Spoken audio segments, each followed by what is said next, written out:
Hey guys, and welcome to beautiful California. And for the past couple of weeks, we've had quite a lot of rain. So today it's a beautiful day and I thought that it'd be the perfect time to actually go on a hike, explore something new. And I live in Glendale, so I thought I'd go on a hiking trail that maybe not so many people know. And we're gonna be going on the Deukmejian Wilderness Park, which is a 709-acre wide park. It's really big. There's three main trails, one that's 10 miles long, one that's 6 miles long, and another one that's 3 miles long. And for this video, we're gonna be doing the 3-mile trail because, well, that's pretty much all I can handle. So without any further ado, let's explore.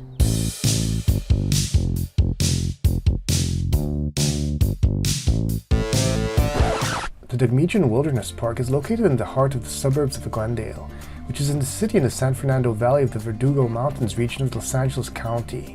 Being in a suburban area, the streets adjacent to the park are very quiet and the houses are exactly what you would expect from a quiet and clean American suburban area. The entrance to the park is on top of a driving path, with park elevations ranging from about 2,159 at the park entry to 4,775 in the northeast corner of the site. This park is a designated wilderness area which has permission to preserve undeveloped federal land areas in their natural condition.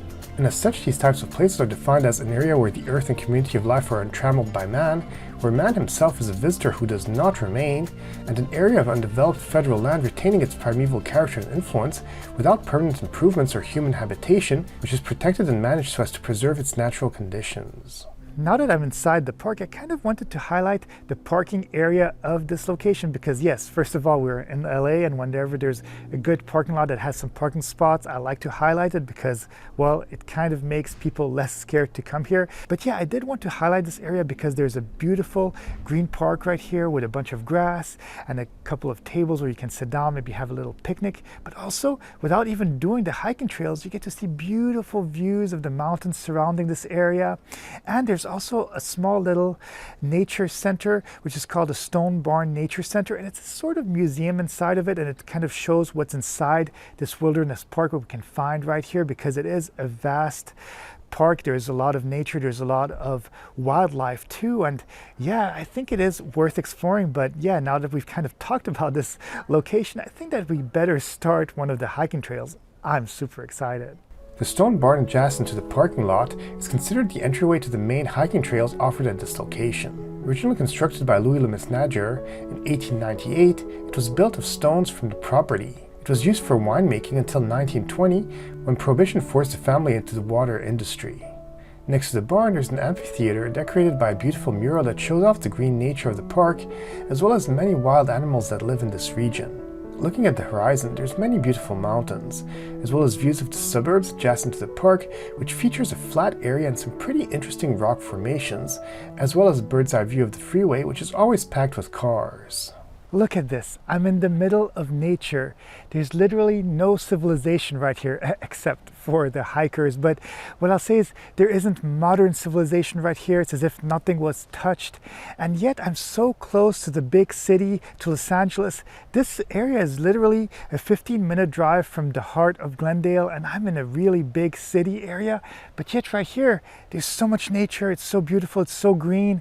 And even though it's green, it's still very desert-like. It's still very California-like, so it's very dry at the same time, but it's beautiful to be here. You get to breathe in the fresh air and kind of get rejuvenated just by walking through these trails. This park offers 3 main trails, but the latter ones being 5 and 10 miles long, I opted to take the much simpler 3-mile trail, which is called the Dunsmore Canyon Le Mesnager Loop Trail. This one is a loop and takes the hikers through the park and it ends back at the parking lot. The other 2 trails are also steeper and didn't seem as fun on a hot day. One pleasant thing that I did notice at this park is that it is a dog-friendly park, and therefore dogs are welcome as long as they are held on a leash.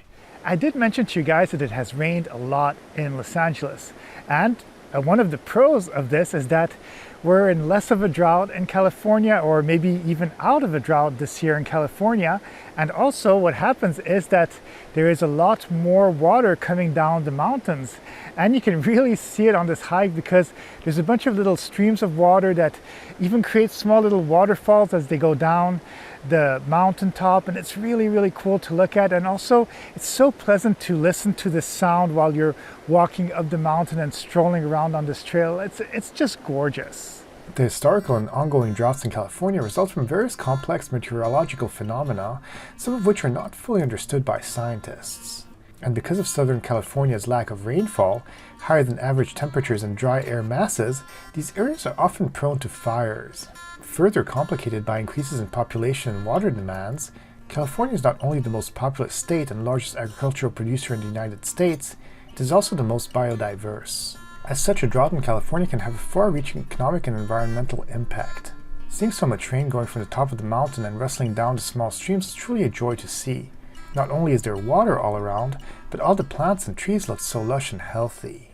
Often when you're going hiking and you're kind of like me and have a really bad sense of direction, well, you always have this fear that you're going to get lost.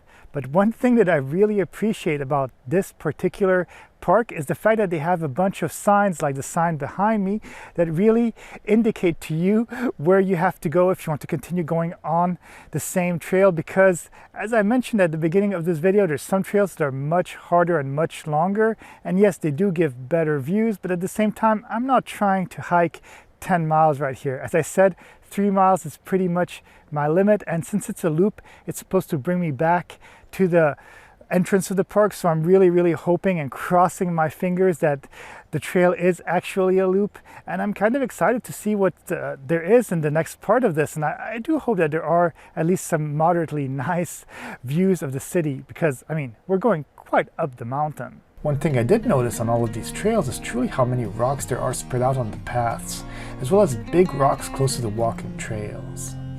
So it's without too much of a surprise that the barn at the entrance of the park was built from rocks that were found in these mountains. I did already mention the greenery in this area, but it is truly worth mentioning once again simply because of the abundance of the plant community contained in this area. Chaparral plants are numerous on the dry, well-drained soil, as well as chaparral yucca, California sagebrush, California buckwheat, and yerba santa. While walking on these trails, it really is worthwhile to slow down and scout the ground just to see what plants and colors one can encounter. Wow! The views are truly gorgeous. I'm here on the highest point of this hiking trail, and I thought for a second that the views wouldn't be so beautiful because we're not so high compared to some of the other trails that are much higher and have probably even better views, but just from here it's gorgeous. You get to see La Cañada Flint Ridge, Glendale, all the surrounding areas, and also the beautiful green mountains that are all around this hiking trail, and it's just so gorgeous. I don't think that the videos that I'm shooting can really transcribe how gorgeous it is here, but really being here and being able to see all these beautiful views makes me feel so lucky to be here in California. The park is bordered on the north, west, and east sides by the Angels National Forest, which covers around 1,200 acres and is home to a rich biodiversity, as well as various nationally designated wilderness areas. The San Gabriel Mountains are also very prevalent in this area and can truly be admired for all to see. Even though they aren't the tallest mountains, seeing all the nature on each and every one of them is breathtaking. During some parts of the year, some of the mountains even have snow that eventually melts, combined with rain, which creates some of the water streams that can be found further down the hike. Also from here you can see clear views of the south edge of the park, which is primarily a county debris basin and spreading ground. One thing to take particular note of from this viewpoint is how undisturbed this land is in this area compared to the city landscape just outside the park. We are back in civilization, and yes, this trail was really wonderful. There were unexpected views, unexpected rustling little streams of water and little waterfalls. This was so pleasant to discover. And yes, since this is a wildlife park, well, technically you could see some deers and some wildlife. I was not that lucky, but maybe that'll be an excuse for me to come back and visit this place.